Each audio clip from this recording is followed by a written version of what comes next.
अधिकारी, मंच पर दो बरगद के पेड़, श्री जसवीर नरवाल जी, श्री के मल्होत्रा, श्री एडवोकेट साहब, बिहार और राज्य सरकार के सिविल और पुलिस विभाग के सभी अधिकारीगण, दूसरे अधिकारीगण, उत्तर भारत के मेरे बहुत ही प्रिय मेरे परिवार के सदस्य, हर बार के मेंबर, सीनियर और सभी दूसरे, खासकर जो मेरे लिए बहुत ही मायने रखते हैं, मेरे युवा साथी वकील साहिबान,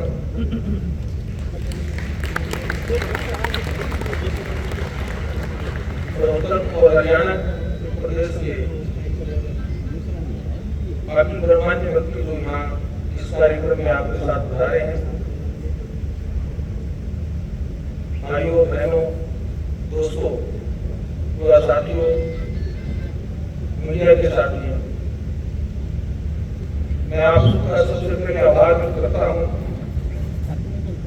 कि आपने मुझे आज बुलाया और आपके साथ मिलने का अवसर प्रदान किया।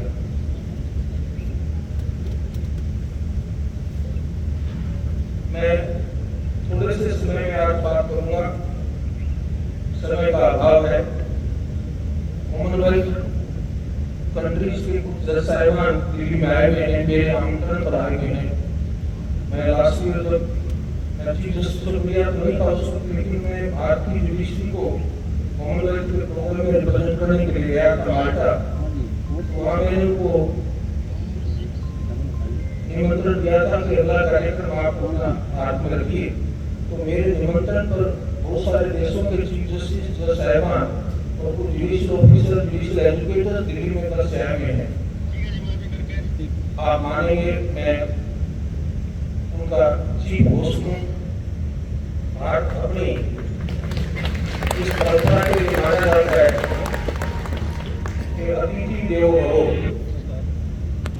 अतिथि हमारे लिए ईश्वर का रूप माना जाता है। उस मजबूरी की वजह से मुझे थोड़ा सा आने में देर हुई, तो जल्दी जाना पड़ रहा है। उत्तर भारत में आने के लिए मैं बहुत ज्यादा बेचैन था।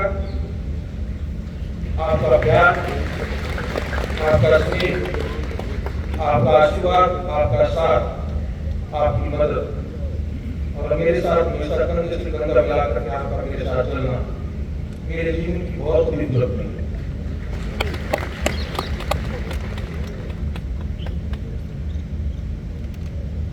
आज इस समय के अभाव की वजह से मैंने डॉक्टर अमीन से भी अनुरोध किया कि वो तो आपके बीच के साथी हैं, कभी भी आएंगे और आपके साथ बातचीत करना, स्पीच दे करके आपके साथ बातचीत करके चले जाएंगे। इसलिए कुछ दूसरे वक्ताओं को भी मुझे अनुरोध करना पड़ा, क्योंकि मेरी मजबूरी है, मुझे वापस आना है। तो रोहतक से मैंने लॉ पास किया, प्रैक्टिस मैंने जैसे हिसार शुरू की, मैं चंडीगढ़ चला गया। तो दो किस्म की मैं समझता हूँ कि स्थल होते हैं जिनका व्यक्ति के जीवन में बहुत बड़ा प्रभाव और बहुत बड़ा योगदान होता है। एक कर्म क्षेत्र होता है जहाँ आप काम शुरू करते हैं, और एक प्रेरणा क्षेत्र होता है। रोहतक मेरा प्रेरणा क्षेत्र है। कर्म क्षेत्र में जब आप घुसते हैं तो उससे पहले आपको प्रेरणा जागृत करनी पड़ती है। प्रेरणा है तो कर्म क्षेत्र में आप कुछ कर पाएंगे।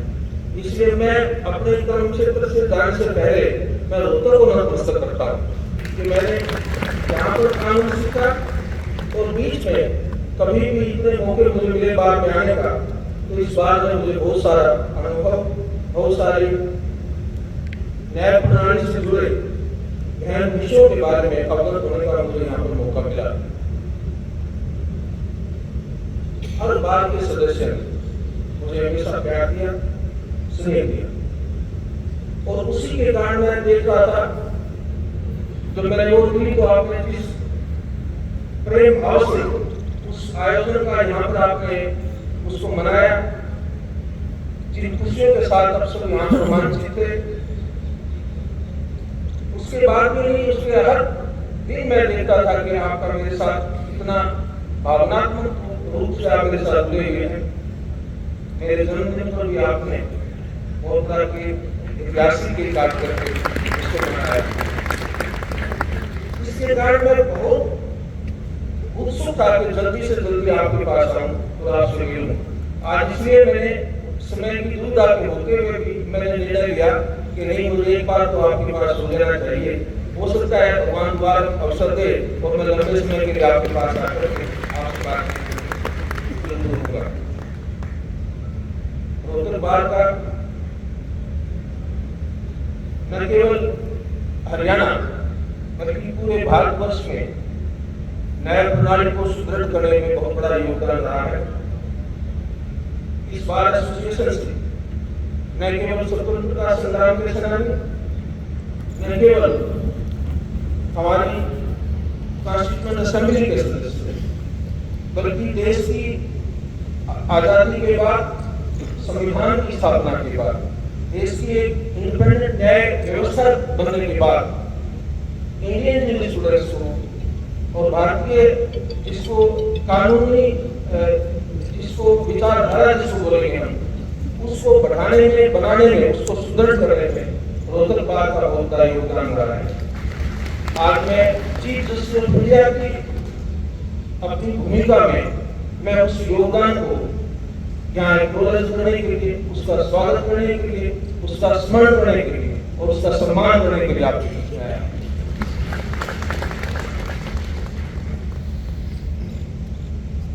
आज मुझे मालूम है इस बात में उसी सम्मान की परंपरा में कुछ हमारे सीनियर एडवोकेट्स को मैं अपने हाथों से सम्मानित करना चाहता था और उनका आशीर्वाद लेना चाहता था। क्योंकि मुझे जाना पड़ रहा है कि मैंने माननीय मुख्य न्यायाधीश न्यायमूर्ति श्री श्री नागपुर जी से निवेदन किया है और उन्होंने मेरी प्रार्थना को सहर्ष स्वीकार किया है कि वो मेरे बिहाफ पर उन माननीय सीनियर मेंबर्स को सम्मानित करेंगे। मैं आप सबसे क्षमा भी मांगूंगा और ये प्रार्थना भी करूंगा कि उस सम्मान को आप मेरी तरफ से, मेरे दिल की तरफ से, मेरे दिल की गहराइयों से उसको स्वीकार करें।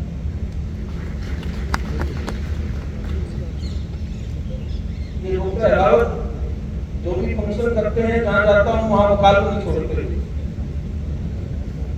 तो आदमियों ने कुछ वकालत किए यहाँ पे, आपने कुछ मुद्दे उन्होंने मेरे सामने उठाए हैं, पर रोहतक बार का मेरे साथ जो पुराना प्यार है वो एक बात भूल जाते हैं कि मैं पंजाब हरियाणा हाईकोर्ट में तो आया नहीं। तो आपको पता है कि अगर मान लीजिए कोई न्यायाधीश एक ऐसा आदेश कर दे जो उसकी व्यवस्था के बाहर है, उसकी पावर के बाहर है, तो आप भी लोग आरोप कर देते ना कि ऑर्डर तो कॉल मौजूद है। इसलिए मेरे से ऐसे किसी आदेश की अपेक्षा ना करें जो मेरी न्यायिक भूमिका से बाहर का हो।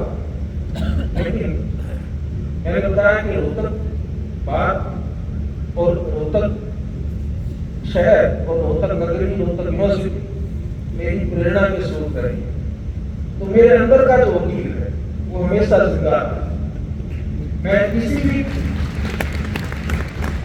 भूमिका में रहा, चाहे मैं एडवोकेट जनरल था या मैं हाईकोर्ट जज बना या चीफ जस्टिस बना हाईकोर्ट का या सुप्रीम कोर्ट गया या मैं भारत का मुख्य न्यायाधीश हूँ, मेरे अंदर का वकील हमेशा जीवित रहता है। तो मैं इसलिए आपकी वकालत करूंगा। वकालत नहीं करूंगा,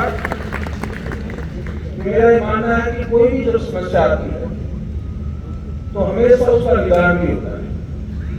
कोई दुनिया में ऐसी प्रॉब्लम आज तक नहीं हुई है जिसको कोई एक ऐसी उसका कोई समाधान या निदान नहीं हुआ।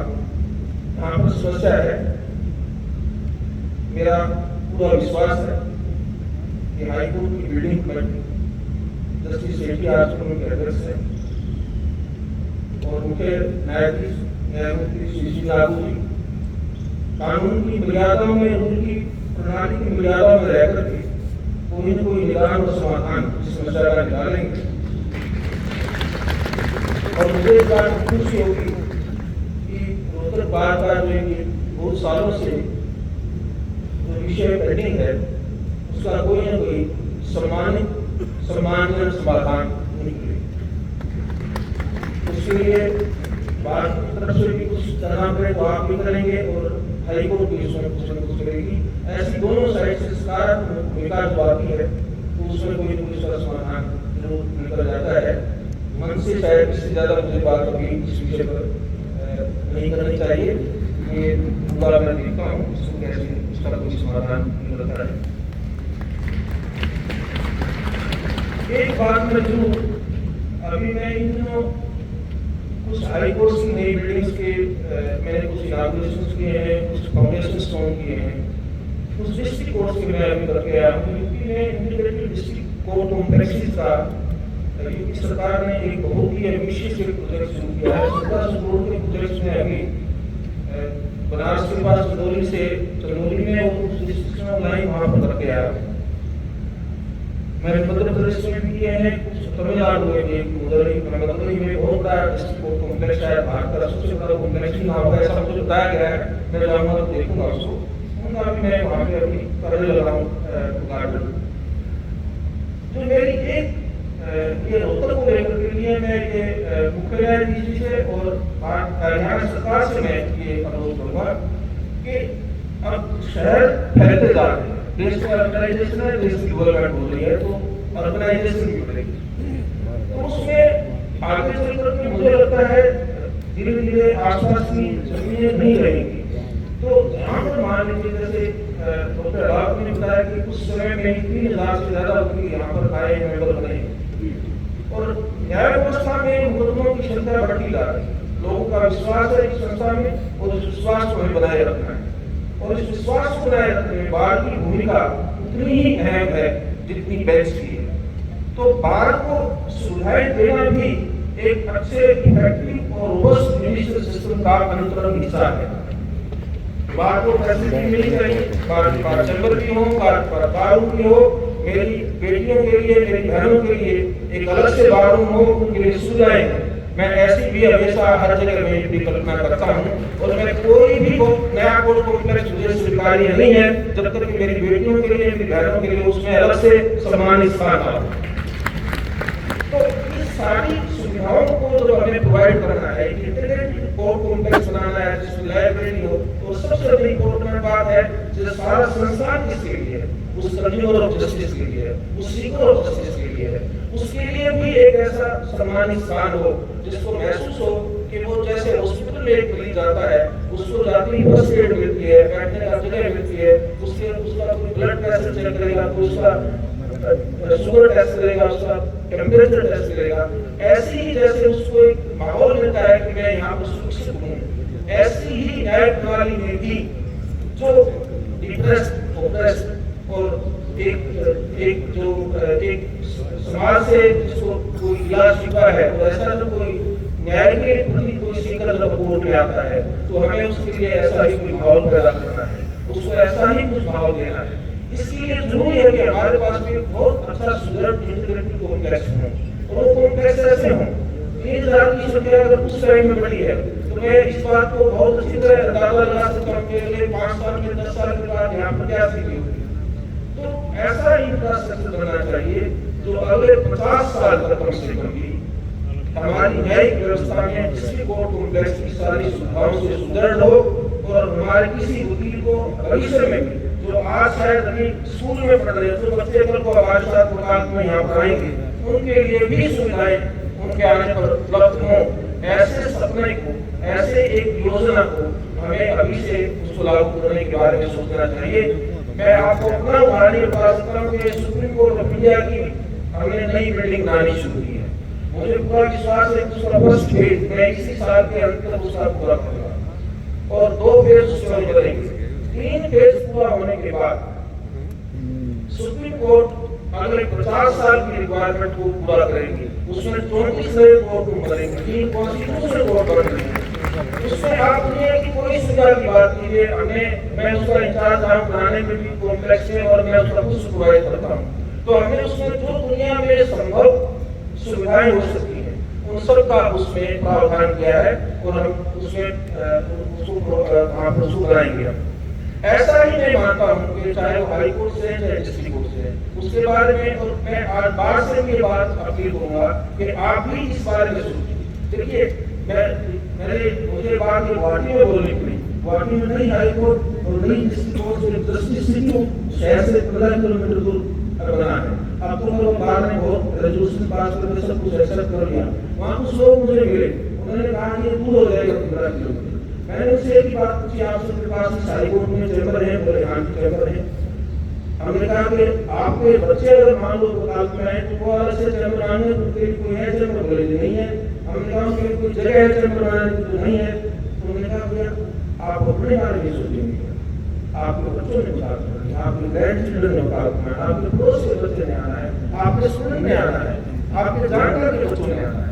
तो हमें सोसाइटी की सुविधाओं के एंगल से भी कॉम्प्लेक्स के बारे में सोचना है। तो मेरी आपसे और हरियाणा के हर वकील से, देश के हर वकील से, बार एसोसिएशन से मेरी प्रार्थना है, अनुरोध है, मेरी अपील है कि आप इस बात के बारे में सोचिए कि अभी तो कोई ना कोई अच्छी स्थान जो सुविधाजनक हो, जिसपे आपको ऊपर लगे 10 साल के बाद ये बहुत बड़ा सेंट्रल पॉइंट होगा, ऐसा प्रोमिनेंट प्लेस होगा, सिटी का नो आइडेंटिटी प्लेस होगा। ऐसी कोई स्थान पर कोई नए कॉम्प्लेक्स बनाने का अभी से विचार हो और ऐसा मॉडर्न फैसिलिटी के साथ जुड़ा हुआ कोई ऐसा हो, इसके बारे में भी आप साथ साथ सोचना शुरू कीजिए। ऐसा मेरी आपसे अपील है। मैं आज माफी मांगूंगा आपसे दोबारा भी, मुझे मेरी व्यवस्थाओं की वजह से मुझे वापस आना है, लेकिन मैं इस विश्वास के साथ जा रहा हूँ कि आपकी इस कॉम्प्लेक्स की जो समस्याएं हैं उनका निदान हो, आपके भविष्य के नए कॉम्प्लेक्स की परिकल्पना पूरी हो। और मैं अगली बार आऊँ तो आपके विश्वास के जरूर से मुझे संदेश मिले कि मैंने जो बात आपसे शेयर की, जो बात आपसे की, उस पर आपने भी पॉजिटिव तरीके से अवलोकन किया, उसको विचारा और मेरी भावना को, मेरे विचार को आगे बढ़ाया। मैं आप सबका again thank you very much. जय हिंद, जय भारत।